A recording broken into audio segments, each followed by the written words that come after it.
Hi, my name is Ken McLeod. I'm the policy director for the League of American Bicyclists. Thank you for joining me today for our webinar, E-bikes, E-motos, Oh My, Navigating New Devices and Laws for E-bikes. We have a great panel of presenters from statewide advocacy organizations in Colorado, Massachusetts, and New Jersey, who will let us know how they are navigating issues related to e-bikes and other devices in their states.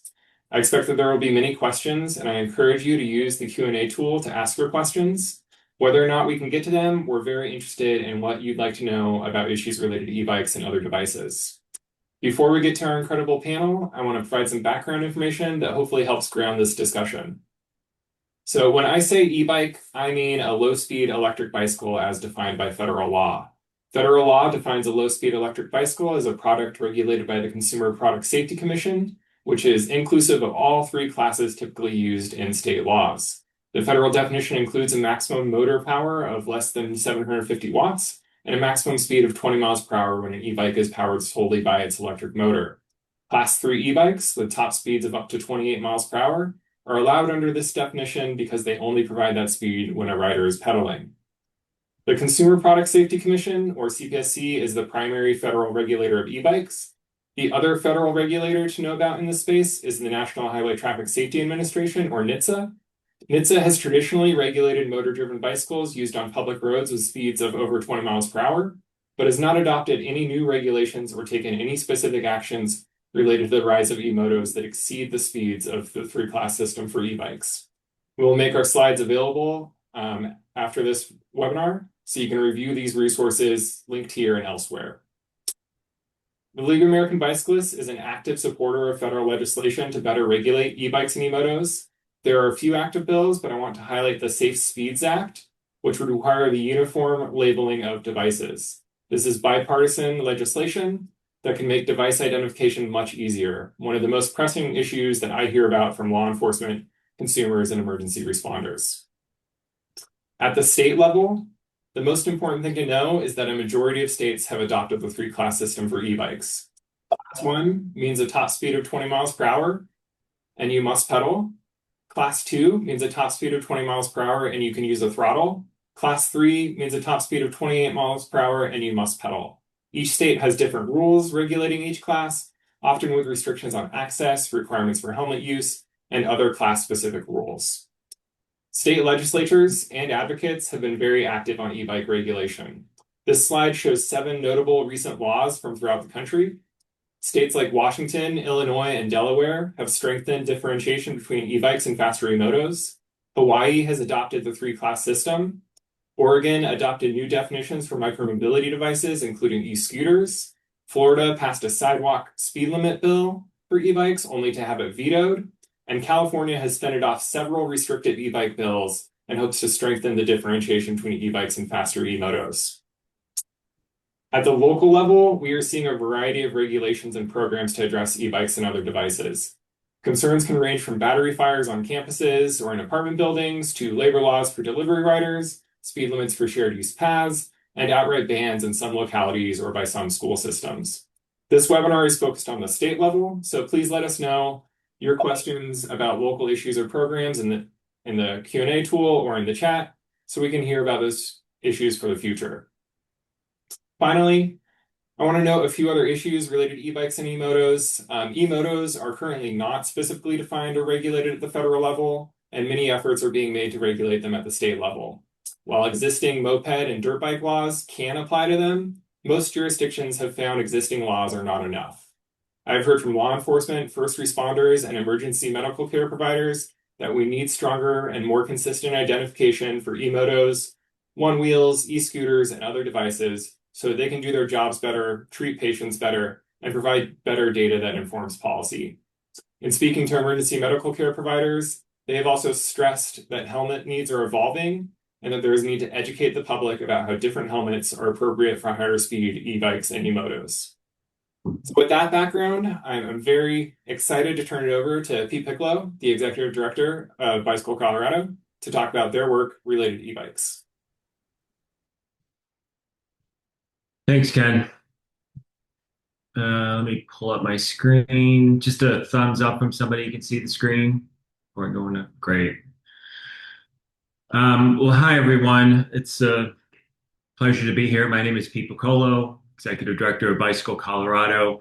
We are a nonprofit advocating to expand access to safe biking and walking throughout the state. We were founded in 1992 and focus mostly on public policy at the state level, somewhat at the local level, and education as well. Before I share with you what's happening in Colorado right now with regard to e-bikes and e-motors, let me provide you just a quick peek at the history of e-bikes. So on this timeline, the green dates reflect state law, and the orange dates are more like programmatic type initiatives. So we adopted our three-class system in 2017. The only point I want to add to what Ken shared about the three-class system is in Colorado for class three, there's an age minimum of 16 and a helmet requirement under 18.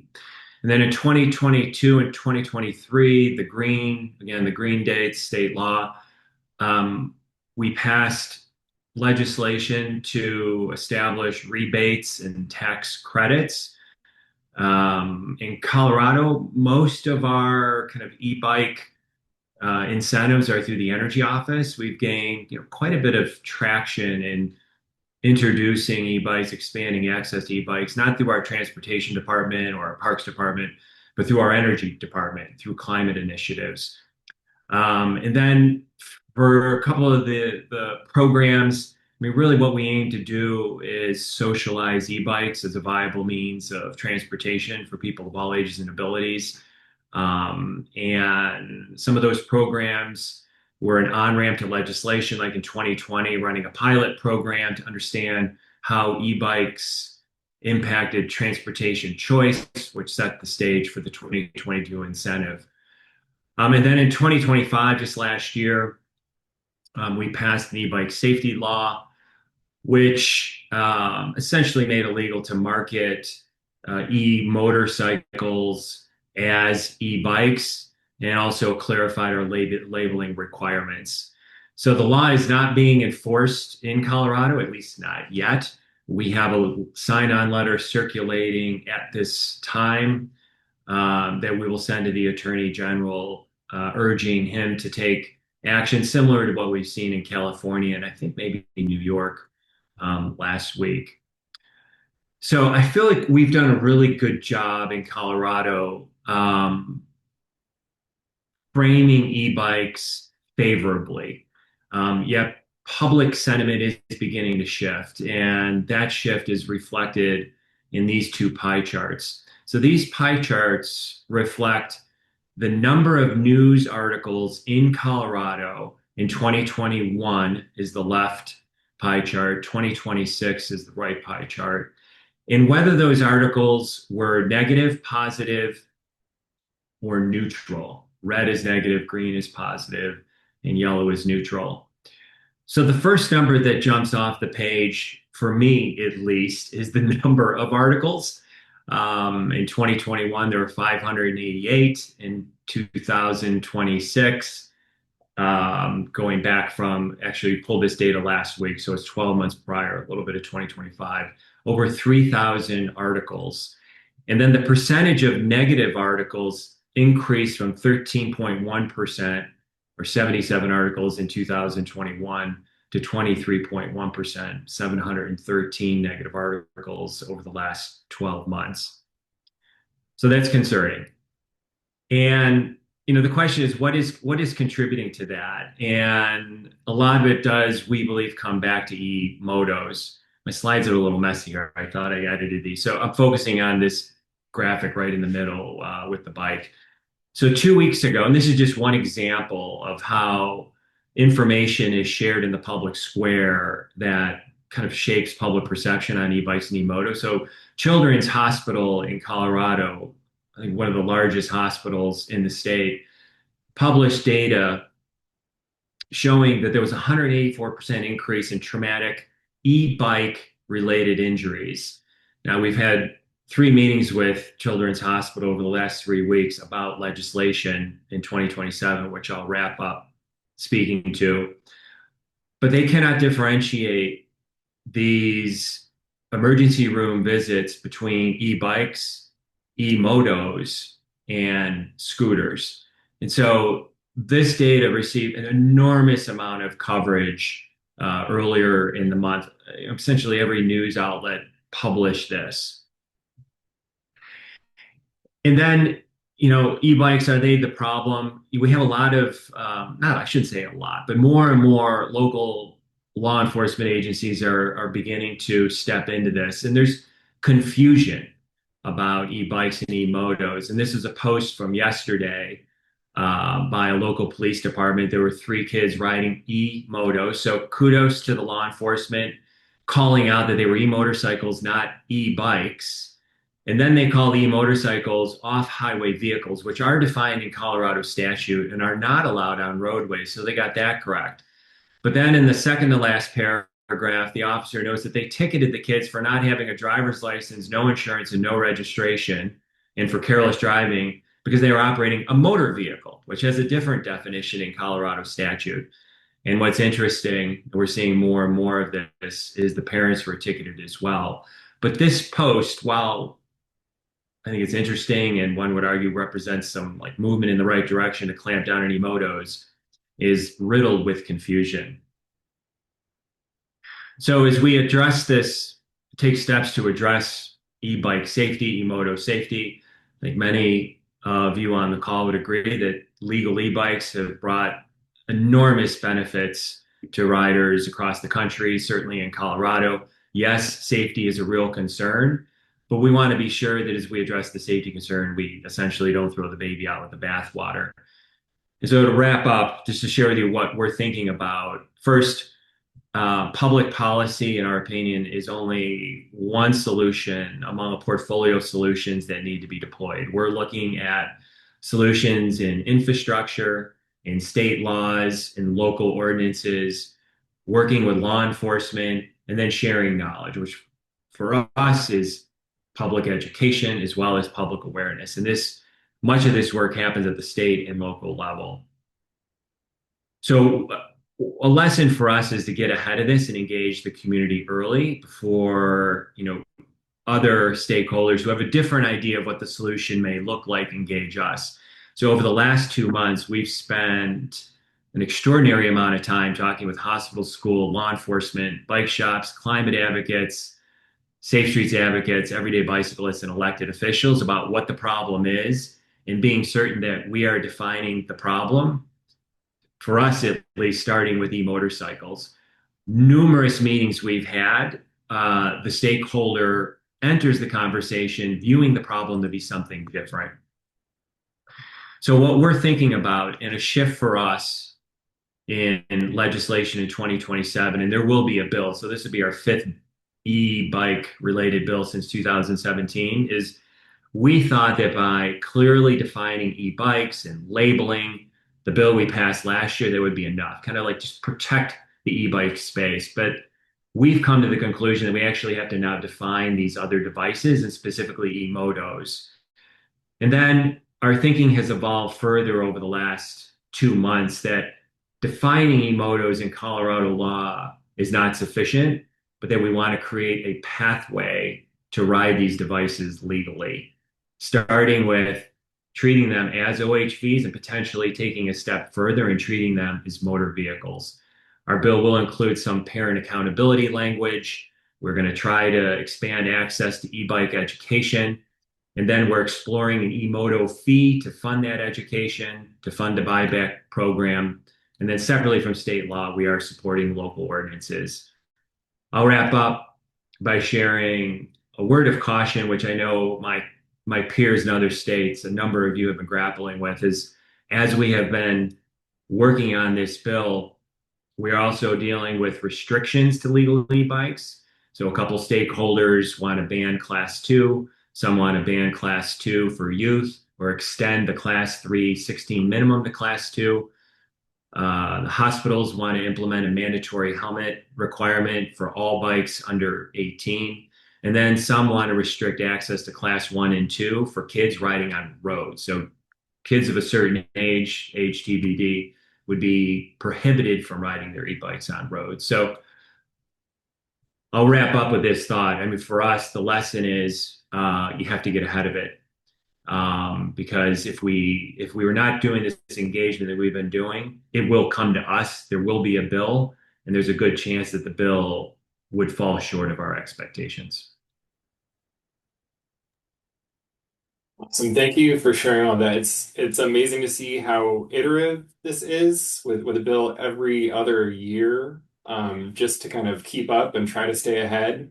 And then all of the different stakeholders that are coming with different backgrounds to this issue that you're having to deal with and address. But it's really great to hear how you're engaging with them and trying to stay ahead of these issues as they're going forward.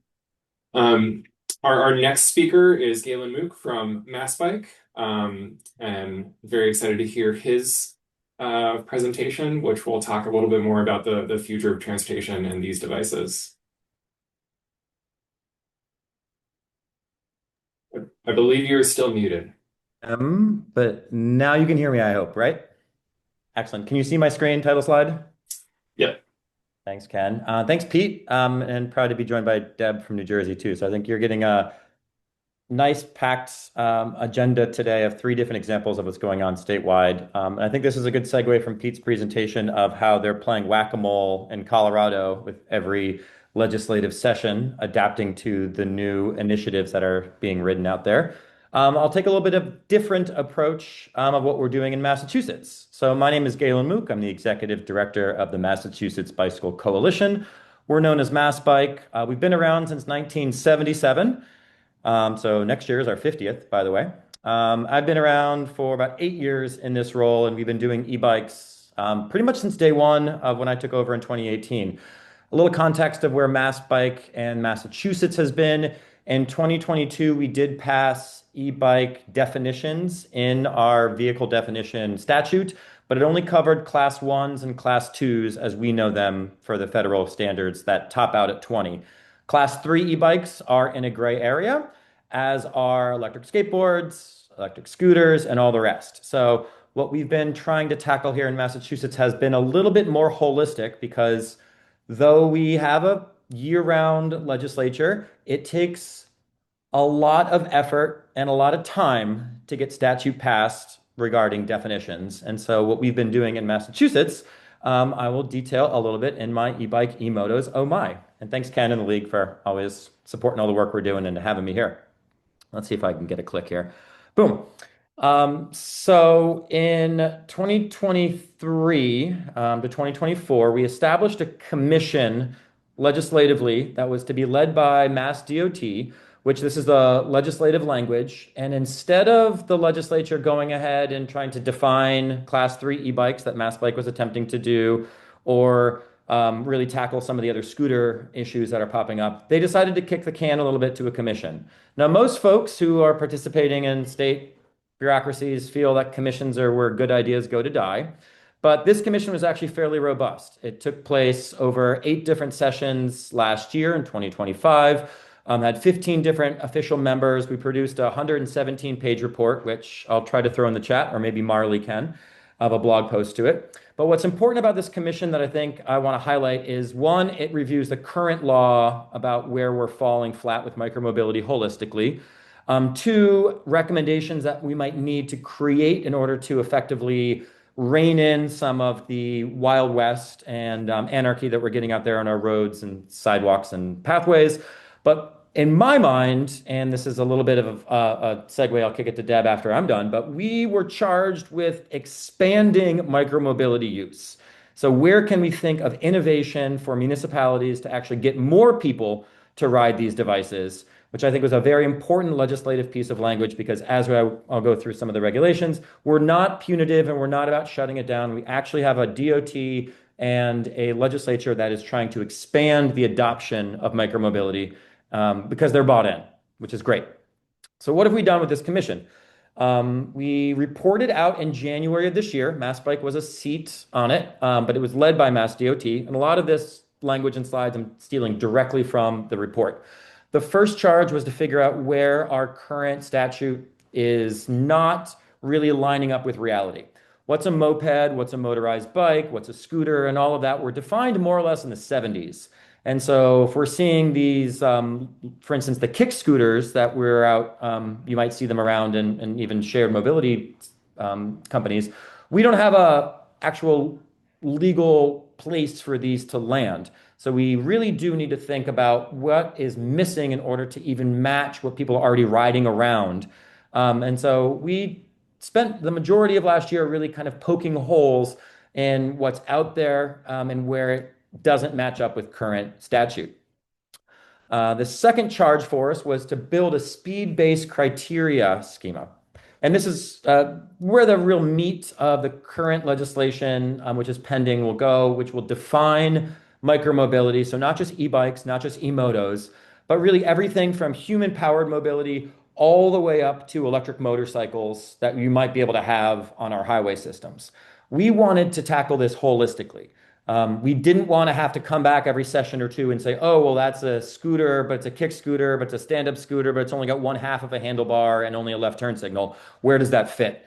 So we figured that though speed is not necessarily the most effective in terms of dangers out there or where it can fit in terms of size and space and fitting in with a current transportation system, we thought it would be the easiest in terms of one, having just some set markers of if a device can only go a certain top speed, it belongs in a certain tier, and then we can determine where those tiers belong and how they should be regulated. So what we came up with, which are just recommendations currently, but we basically have a kind of a four-tiered system. And I'll share these slides after, so you don't need to jot all this down. But basically, the tier zeros, which is where you'd get class 1 and 2 e-bikes, but it's also everything from like rollerblades, right? We wanted to make sure that we had a space for them in our legislative system. Then we have class tier 1, I should say, which is a little bit faster. The class 3 e-bikes that go up to 28 miles an hour. Kind of the mopeds, the electric mopeds that we're seeing that more or less top out at around 29 or 30 miles an hour. The one wheels, the skateboards, which are typically around that top speed. Then we have a tier 2, which goes up to 40 miles an hour, and a tier 3, which go up to 41 miles an hour plus. And that's where you kind of fit the electric motorcycles. Now, can we devise a state law that tackles all of these in one fell swoop? That's the challenge that we're facing right now. Also, not just the definition, but where do these belong? So we came up with this simple but yet very dense and complex system for travel allowances. Now, again, these are just recommendations from the commission report, but this is what we're looking to turn into state law with a little bit of modifications here and there. But the idea is what would be allowed on sidewalks, what would be allowed in bike lanes, what would be allowed in shared use paths was all very much a robust topic of conversation here at MassBike and in all the cities and towns that we have across Massachusetts. What would be allowed on roadways, both municipal roadways and state-owned roadways, and then what would be allowed in the limited access.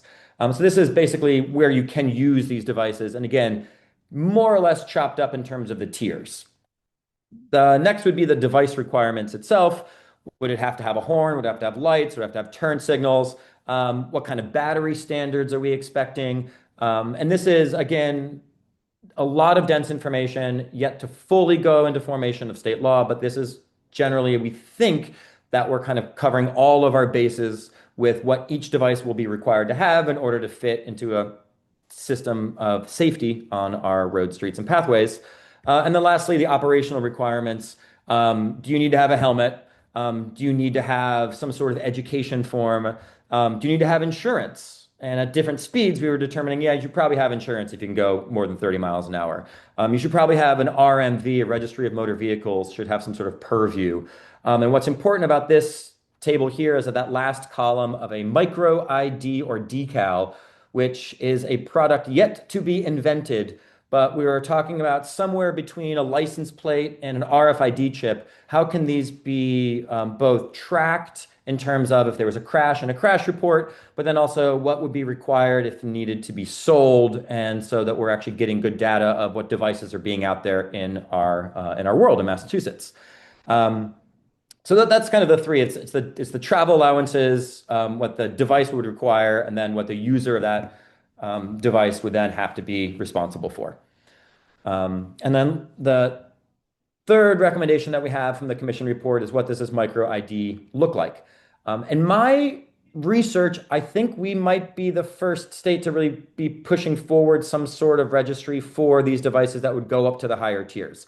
I want to be clear that Mass Bike would oppose this if we're going for the slower tiered e-bikes. We do not think that license plates on bicycles is a tentative approach for any sort of regulation or RMV tracking. I'm sure you get that in your newspaper comments all the time, though.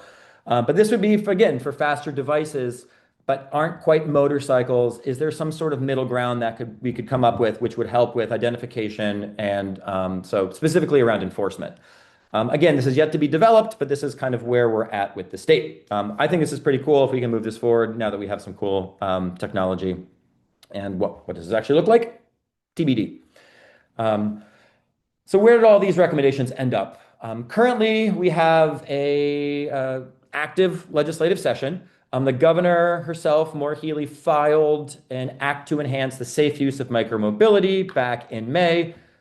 I take a little umbrage with the title, but I get that's what is the buzz right now. We're hearing it in every city and every town. These dangerous things are flying around our pathways. So great, let's get some stuff moving.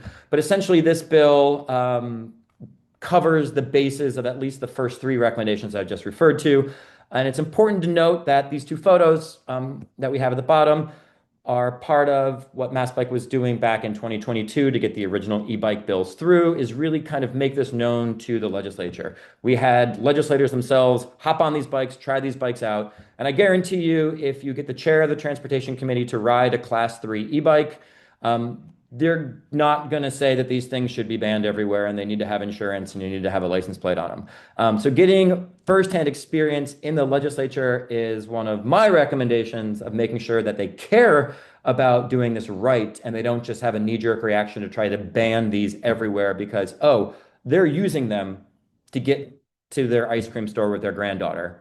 And it's an effective tool out there, which again, to my first slide about how we're trying to promote the use of micromobility. Best way to do that is to have legislators actually using the devices themselves. So where are we at? This bill has been morphed. It's currently been adopted by both the House and the Senate in the Massachusetts legislature and has been rolled into the economic development bills in both chambers. The fact that it's written into both economic development bills makes me a little bit like icky because it's not an economic development thing, but that's the first piece of, vehicle that's moving.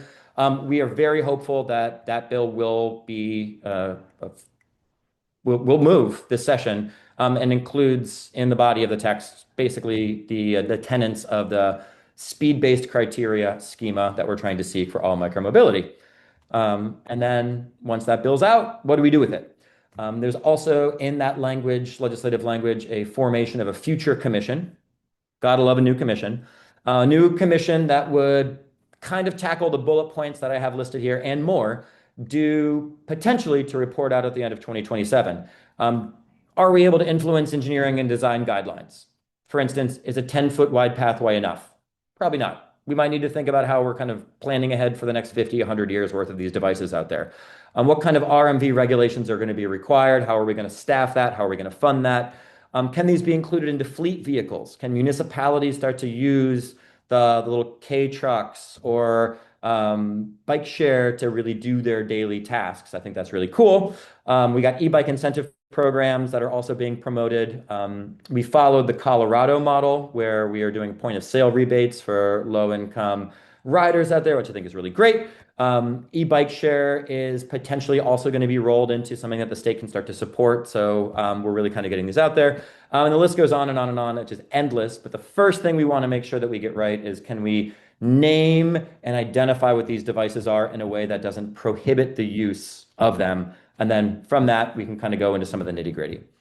So that's kind of where we're at Massachusetts. Again, it's a kind of a one-stop shop, all-in-one approach, which is a little bit different than what we're seeing in Colorado and other states. But we are paying attention to what California is doing with their advertising laws. We are paying attention to what Colorado did with its e-bike incentive program. So we are taking a lot of examples of successes from the other states just the same.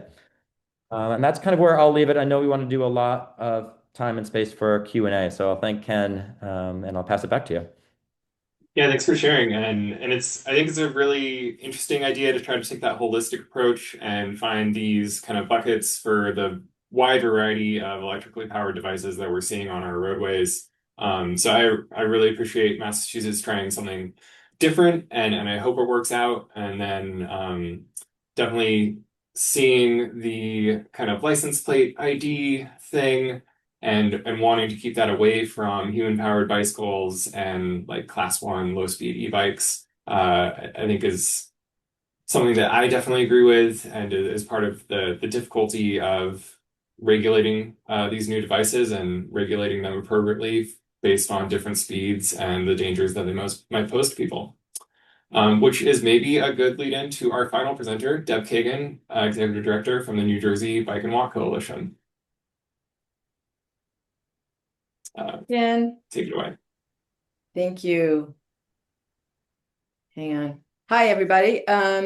So this webinar, first, thank you to the League for doing this and for inviting us to participate. I think the title of the e-bikes, e-motos, oh my, I think we're the oh my of this title. Most of you may have heard about New Jersey's new e-bike law, which I'll go into in a minute. Just a real background. I'm Deborah Kagan. I am the Executive Director of the New Jersey Bike and Walk Coalition. We're an advocacy organization for biking and walking in the state. And we do policy program and education similar to what Galen was talking about for Colorado. A little history, sort of the context of this, about New Jersey was using the three-class system until the beginning of this year. We had a new law regulating class 3 e-bikes requiring license, registration, and insurance that was passed in 2019, but was never implemented, actually. And about 2 years ago, there was a law that was introduced by the same sponsor to the current law, somewhat similar to this about restrictions, but not as heavy restrictions. And we stopped that law. That didn't go any further. So the question is, what happened sort of since then? That now New Jersey has the strictest e-bike laws in the country. And I titled this as a cautionary tale because we know that this may be affecting and being looked at by other states, and we want to make sure that everybody's aware of the problems with these restrictions and some ways that maybe you can address them before they become law. So one of the things that happened was that there was a lot of media for some high visibility crashes and fatalities.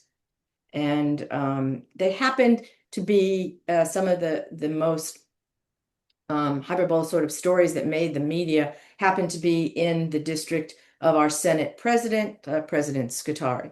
And he felt a need to immediately respond to this. Neither of the high visibility crashes really had anything to do with e-bikes. One was a 13-year-old, and the bike that he was riding is here on the screen on the right is clearly an E-moto, and it was not street legal. And the other case was two girls who were being chased by car and were killed by somebody who was stalking them. So neither of them had anything to do with the safety issues really with e-bikes. But the Senate president felt that this was an opportunity and a need to come up with legislation. And so he introduced a bill.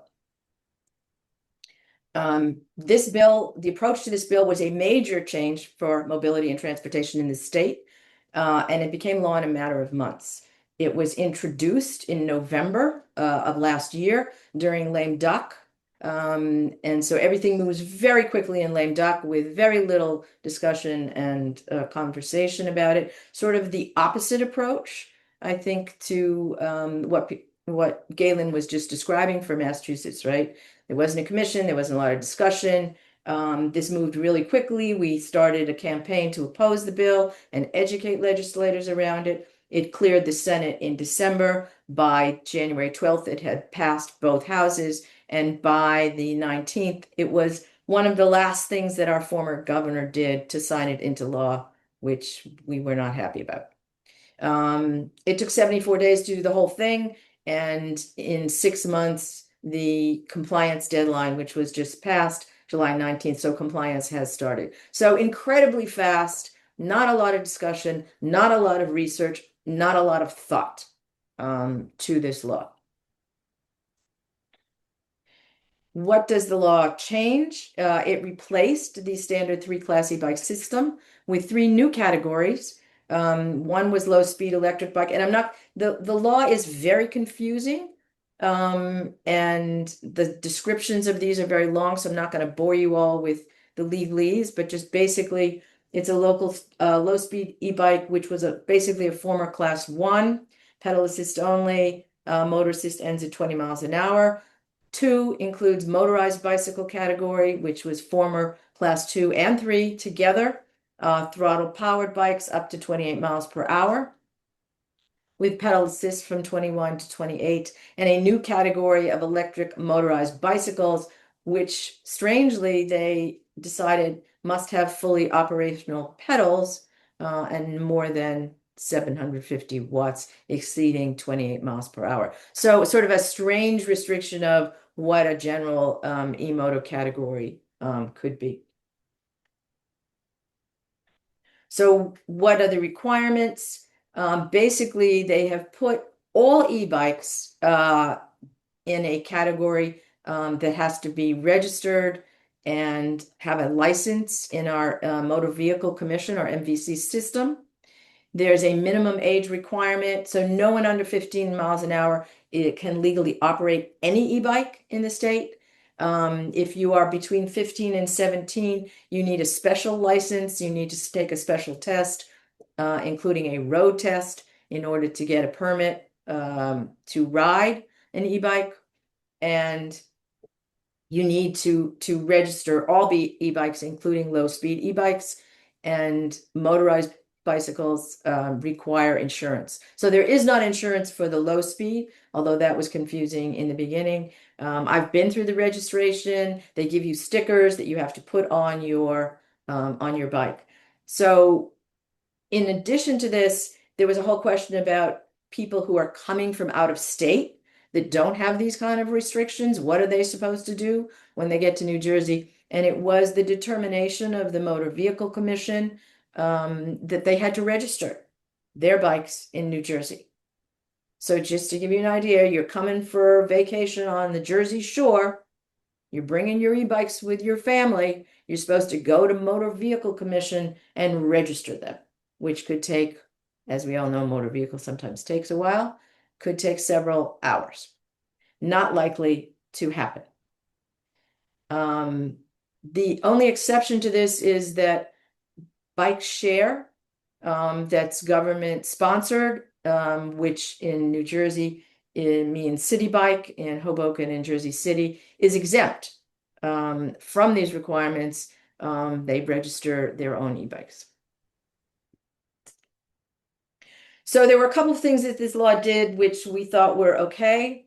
One is it included stopping speed tampering. So you can't take a low speed e-bike, make it a class 2 or class 3 and register it as a class 1, for instance. It also extends the injury recovery, the coverage for insurance. And this was important because one of the reasons the Senate president, Senator Scutari, is a private insurance lawyer. And so insurance there was a gap in the insurance that he recognized, and this is one of the things that we're trying to fill. He included in the law that e-bike riders are now considered as pedestrians for personal injury protection after a crash.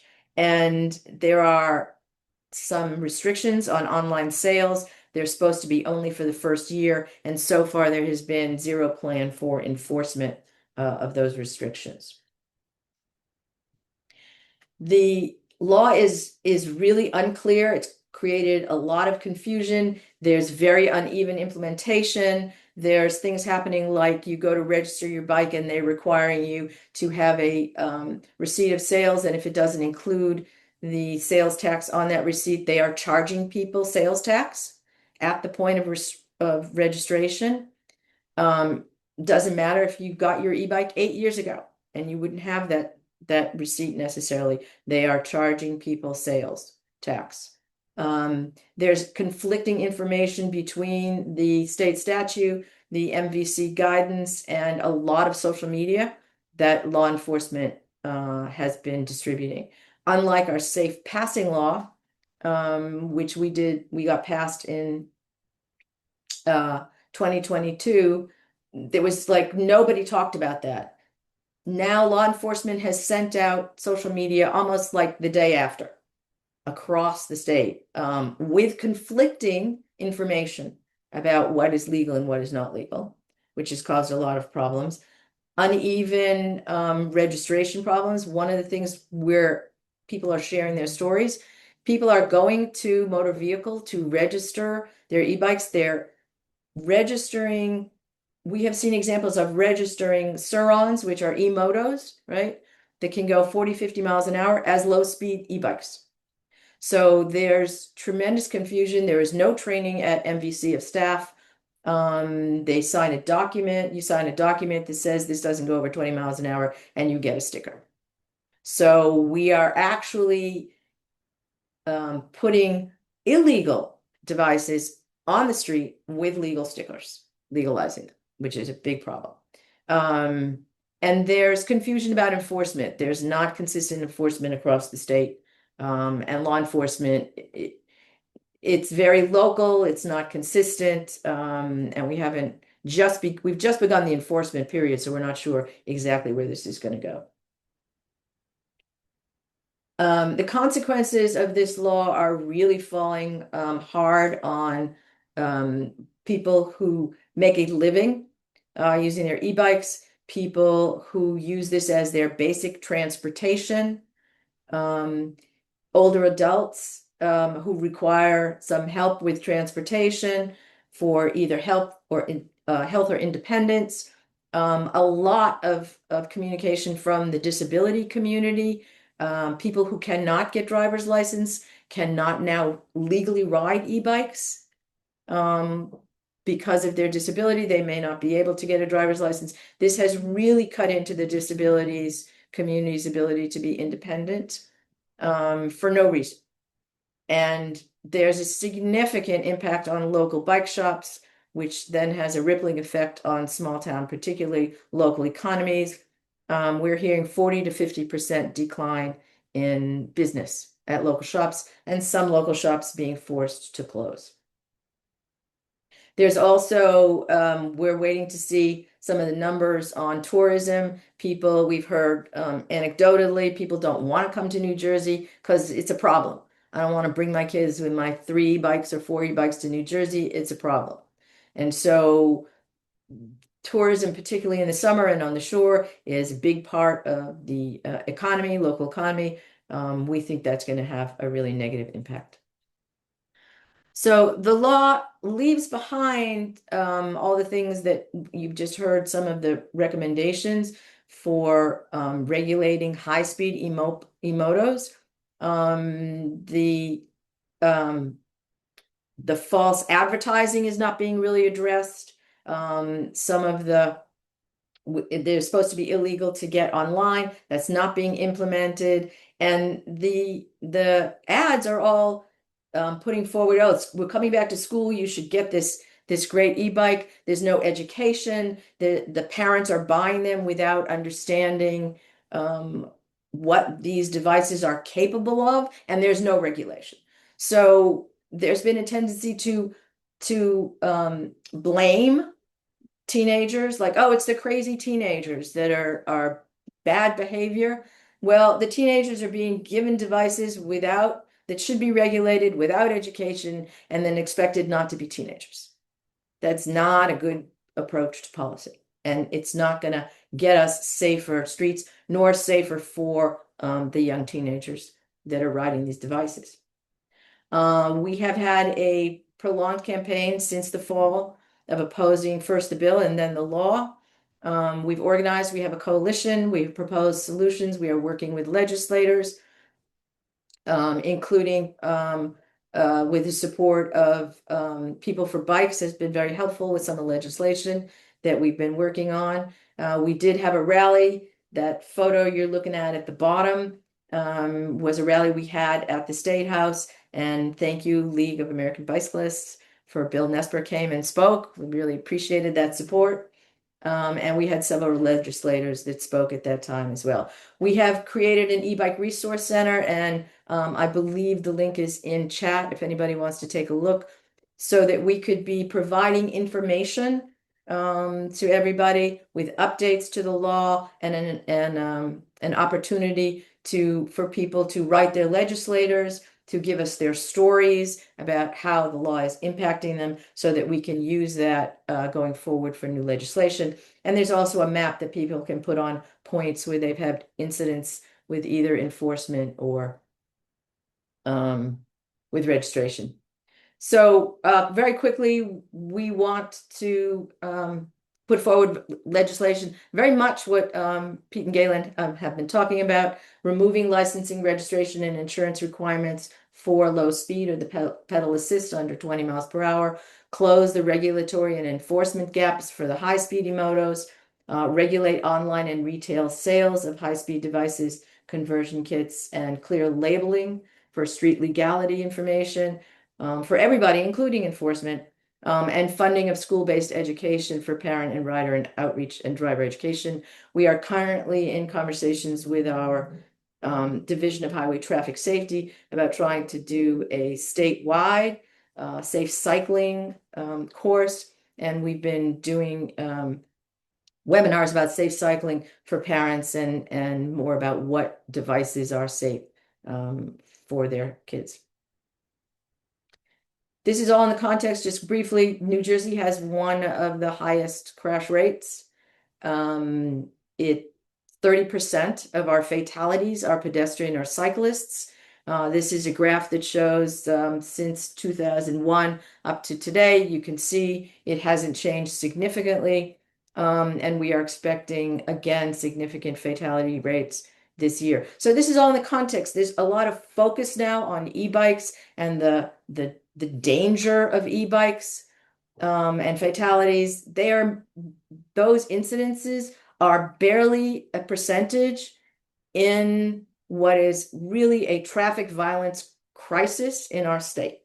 And that is getting lost in the conversation, right? The focus has been on these devices and not on safe streets and not on driver behavior and not on making our streets safer for everybody. So what we're trying to do is, with suggestions for legislation and education of our legislators, is to refocus this safety policy on what's really dangerous driving, and for high-speed E-motos, to regulate the unsafe sales practices without having this restriction and burdening low-speed riders and impacting what we see as a important progressive micromobility part of our transportation, and trying to refocus that and all the benefits of micromobility. So sorry to end this on we hope this doesn't happen in your state, but we're happy to answer any questions and work with everybody. And we really, really appreciate all the support that all the bike coalitions have been giving across the state and the league. And bring it on, keep coming. We intend to fight this. Our legislation is on summer recess. We tried to get a new bill passed before summer recess. We were unsuccessful, but we are continuing to reach out to them, and we will be pumping up again for new legislation to introduce in the fall. Thank you. Yeah, thank you. And thank you to all of our panelists. New Jersey certainly is a cautionary tale. I can't imagine what's going on for those bike shops that are seeing 40, 50% drop in sales for the disability community that can no longer use their e-bikes and is missing that opportunity to engage in society and use e-bikes for transportation. And then the fact that it's missing that larger picture about our actual traffic safety crisis and the e-motos that were actually involved in the crashes that motivated this legislation. So there's just many levels of kind of frustration.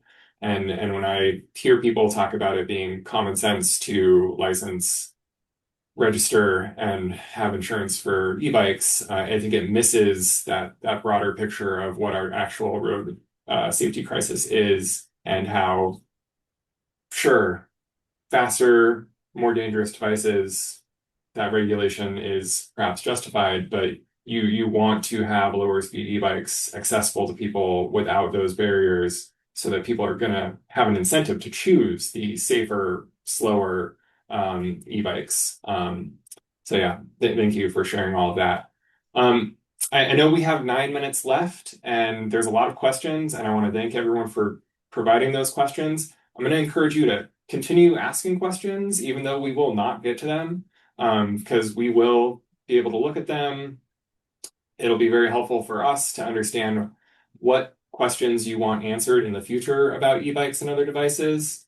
But I know there were a few questions about education programming. And so I just want to open that up to our speakers to see if any of you want to talk about efforts that you're involved with around e-bike education specifically, or perhaps local efforts that you're aware of.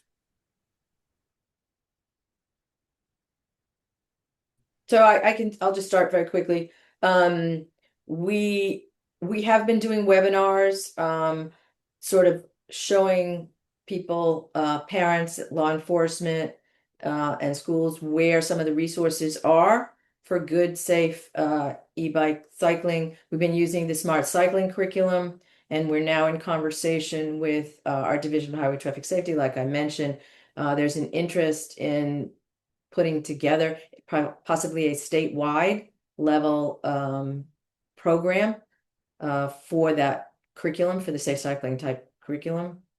And there is some legislation that has been proposed but has not moved very fast, proposing that there be K through 12 education in all our school systems on safe cycling. Cool. I'm gonna jump in too, and then I'll pass to Pete. I think this is a really important topic because education obviously is one of the things that we can move on like right now. It takes a long time to get regulations, legislation, infrastructure, et cetera. But so I'm thinking like any and all hooks. And the beauty of the e-bike and e-moto conversations is it's opening up the possibility of who we can reach. So what MassBike's been able to do through our e-bike incentive program, for instance, we took the Colorado model and we were working with low income and disabled folks from across the state. We partnered with our state agency, the Clean Energy Center here in Massachusetts, and MassBike got the contract to go and create education resources for e-bike riders. So if they got a bike, we also were able to reach them directly. And it's a whole new demographic of people who otherwise probably wouldn't be riding and get our stuff. So that's really cool. We're also working with police departments. There's going to be a huge need for retraining police departments on what these devices are. Especially if we get some new legislation out there in Massachusetts. So we'll be working with literally all 351 cities and towns police departments, which is great because, again, that opens them up to what MassBike can also offer for bike rodeos and all of that. We're also working with our Registry of Motor Vehicles to rewrite the driver training exams as well. So we, through the National Safety Council, grant from them, props to them, we were able to design some video series on how to drive around bikers and scooters because it's a whole big problem out there. So new drivers who are coming into their license in Massachusetts will see some videos from us about how to pass with 4 feet, how not to turn right on people, how not to door people. So I think the hook that I'm trying to get out there is people are talking about it now. People are really excited about solving the problem. And education is something that small nonprofits like ours can really act upon to provide resources that will just be gobbled up by all sorts of places. I'd love it if we had mandatory biking and walking education in our school system. If that's possible, wouldn't we all love it? But it's gonna be big leaps and bounds until we can get there. So our MO is just we're gonna create a bunch of resources and just throw them out and see who raises their hands and grabs them.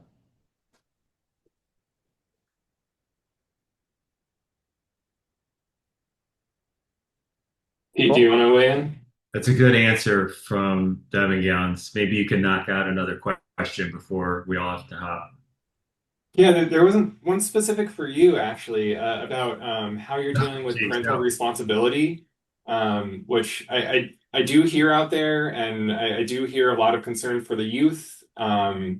So, do you have more you might want to share about getting legislation for more parental responsibility for youth on e-bikes? Based on the analysis of statute regarding parent responsibility, the law is in place actually, and case law supports parental accountability with regard to knowingly allowing their children to ride illegal devices, the key word being knowingly. Um, and so on paper, it doesn't appear to be a need to add this provision to a bill.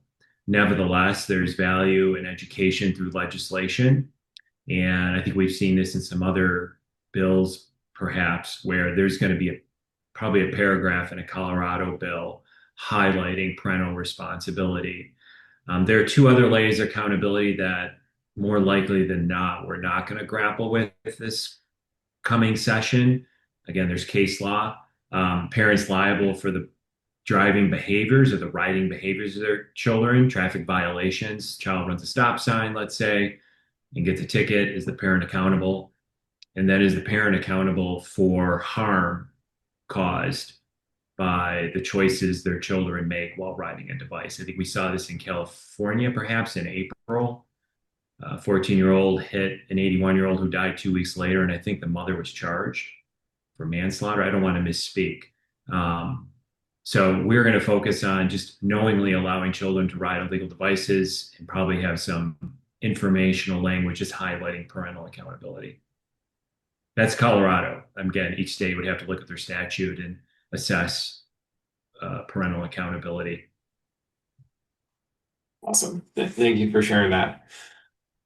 And I know we have 2 minutes now left on this webinar, so maybe not a lot of time to get to a question, maybe just a very quick closing thought from each of our presenters, and I'll do it in reverse order. So start with Deb.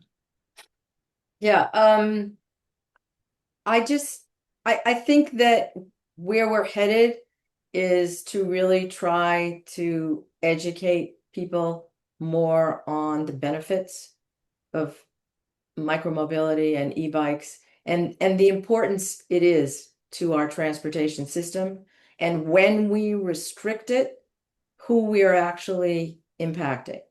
And that has to be recognized, and that's hopefully we are going forward with that. And that the laws that were passed, like the laws in New Jersey, are not going to make our streets safer nor our riders safer, and that we have to move forward with legislation that actually does that and addresses those issues.